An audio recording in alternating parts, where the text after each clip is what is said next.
Hi, I'm Michael Burke, and this is Money Talks.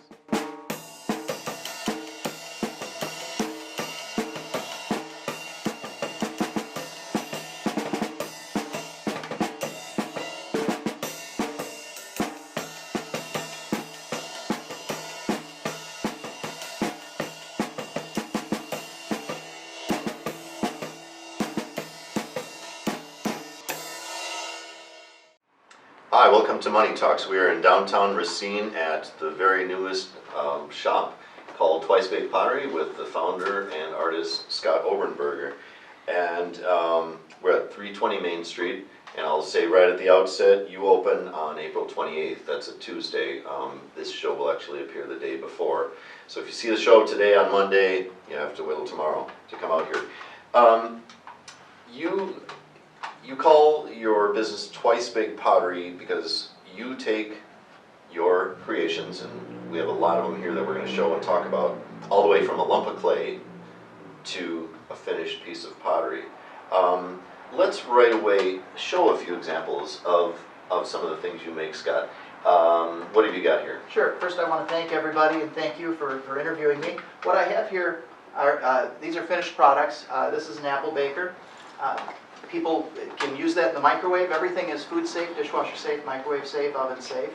And for this, you just core the apple, put whatever ingredients you like with your baked apple in it, microwave 2 to 3 minutes, and it's done. And this is very traditional. A lot of your stuff is like right out of traditional American history, I guess. What's the spike in the center for? Purpose for the spike in the center is basically it acts as a heating element. As it's in the microwave, that heats with the apple and it helps to generate more heat in the middle. So this is very beautiful, and you can definitely use this over and over and over. Absolutely. Right? One of the things I do with... By the way, it sells for $15. Not bad. Thank you. Not bad. Yeah. The bottoms of most of my products that you use frequently are flat bottom. That way when you take it out of the dishwasher, you don't take a bath. Oh, okay. This is something I love. I think this is really cool. And again, a very traditional and very functional product. Explain what this is. It's a berry bowl. It's like a colander. What one can do is wash your berries in it, dry them in it, serve them in it, keep it on your counter. The nice thing is by having all the holes, the berries don't sit in water, so they're not going to rot early. Right. It also has airflow, so things tend to last a day or two extra. Right, right. And this is obvious. It's a very beautiful lamp. I guess that speaks for itself.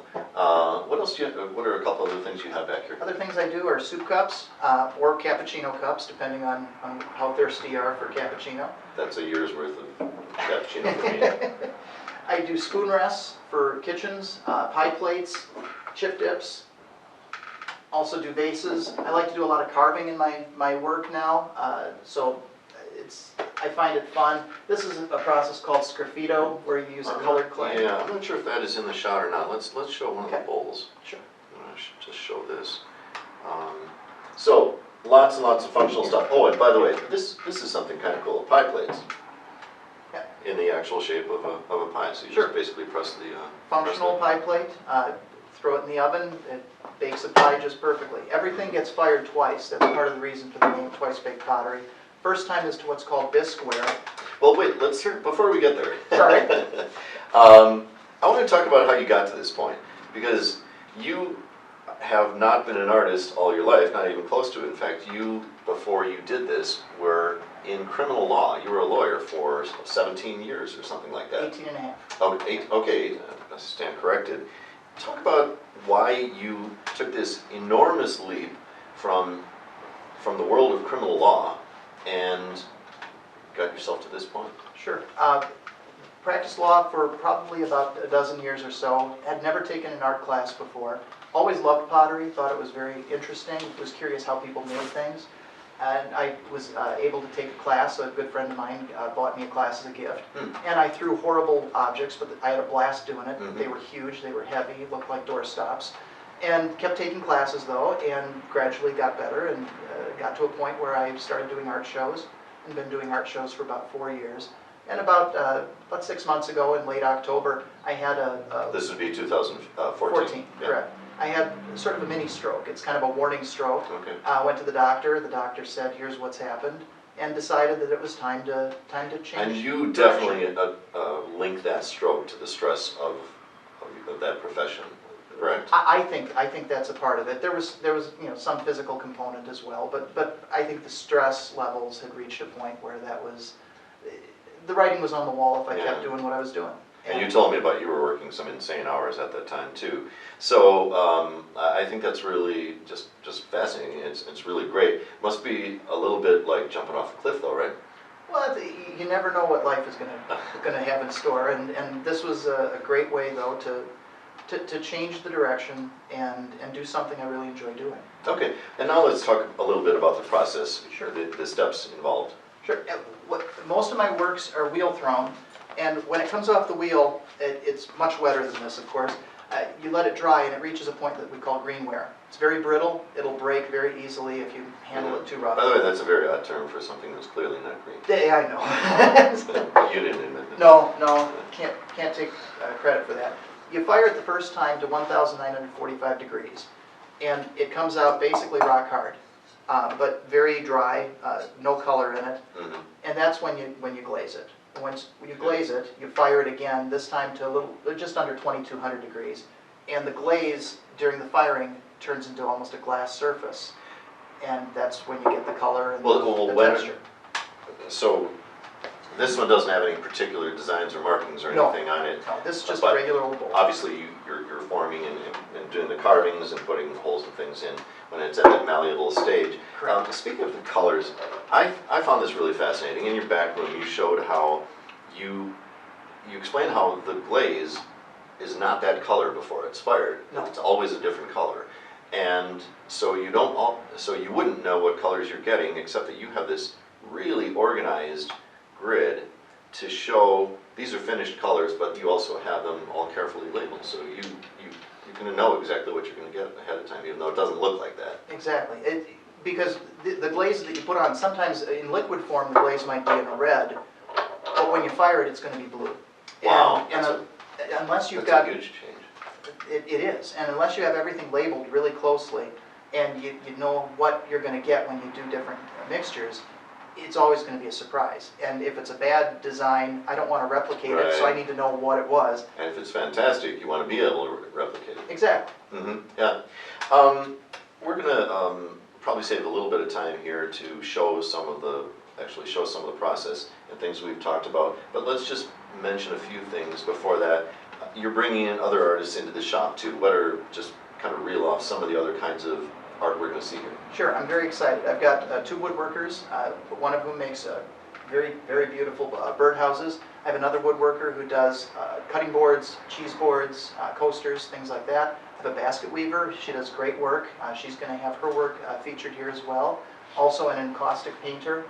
Encaustic painting is basically painting with beeswax and then putting like a resin of some sort, usually a tree resin, to make sure that it's hardened and it's not going to chip off or flake off. Very, very neat designs.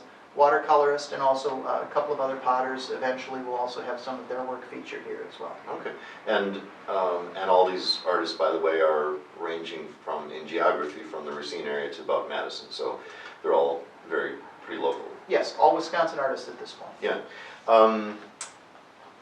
You're clearly all in on this business. You actually bought this 1874 building on Main Street, I found out.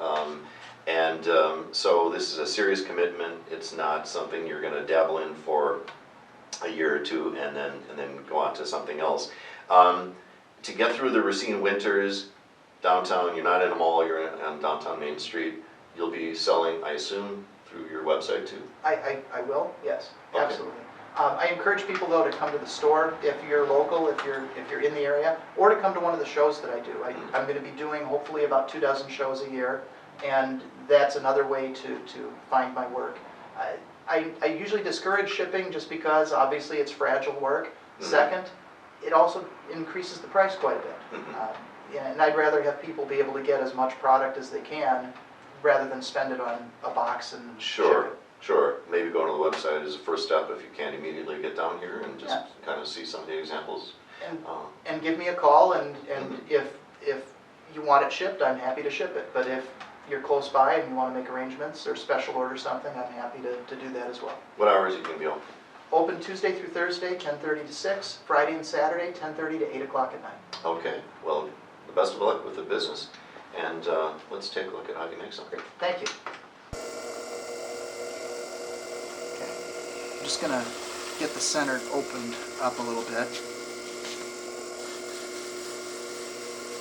Just that.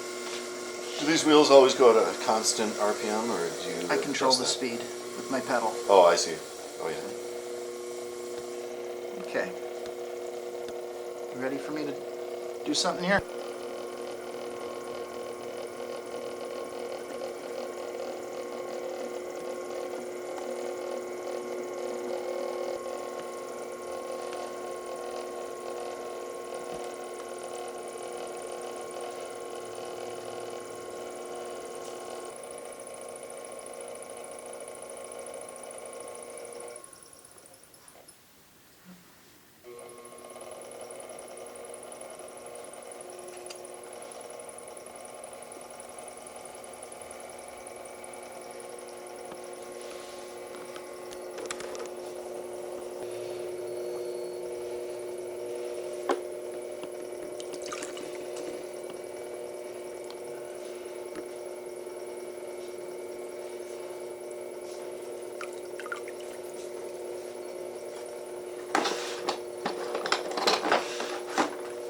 Just compact the bottom a little bit.